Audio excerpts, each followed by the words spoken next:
Chapter 424.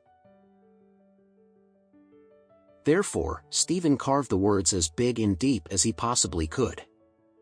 The word pathetic occupied half of Ethan's forehead. Moreover, Stephen really wrote the words terribly. It was remarkably ugly. The way that he wrote the word pathetic was not even at the standard of a primary school student. When Stephen looked at the word he had already engraved on Ethan's forehead, he laughed before he said, "Sorry, Mr. Anderson. I am actually not used to carving words with a knife. It's really ugly." Alex chuckled before he asked, "Tell me the truth, Stephen. How many years have you studied in the past?" Stephen laughed again before he replied, "I have studied for many years, Mr. Anderson. I even graduated from primary school. However, I have to admit that I did not study hard during the 6 years that I was in primary school." Alex nodded before he replied, "It's okay. If you carved the words too beautifully, you would be letting him off too easily." Ethan felt as though he was completely out of breath when he heard their conversation. The pain he was feeling on his forehead right now was completely insignificant. What was most important at this moment was the fact that he was already disfigured. Stephen looked at Ethan's bloodied forehead before he took out a wrinkled piece of toilet paper from his pocket and wiped the blood off the latter's forehead, saying, "Come. Let me carve the other word." After that, Stephen began carving the second word. This time, Stephen also carved the word jerk as big and as deep as he possibly could. It was indeed very eye-catching. After he was done, Stephen turned around with a satisfied expression on his face before he asked Alex, "Mr. Anderson, what do you think of my work?" Alex stopped the video recording and nodded as he said, "I think you did a pretty good job." Stephen smiled before asking once again, "Now, how should I deal with this plastic face over here, Mr. Anderson?"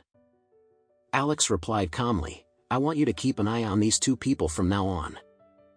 If Ethan dares to remove those words engraved on his forehead, or if he even dares to grow a longer fringe to cover those words, I want you to kill him immediately. As for this plastic face, if she dares to fix her crooked nose, I want you to disfigure her entire face.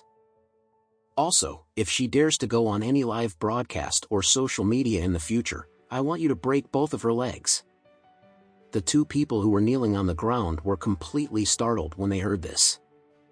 In fact, Ethan had been thinking about finding a plastic surgeon as soon as he returned home to remove these scars on his forehead.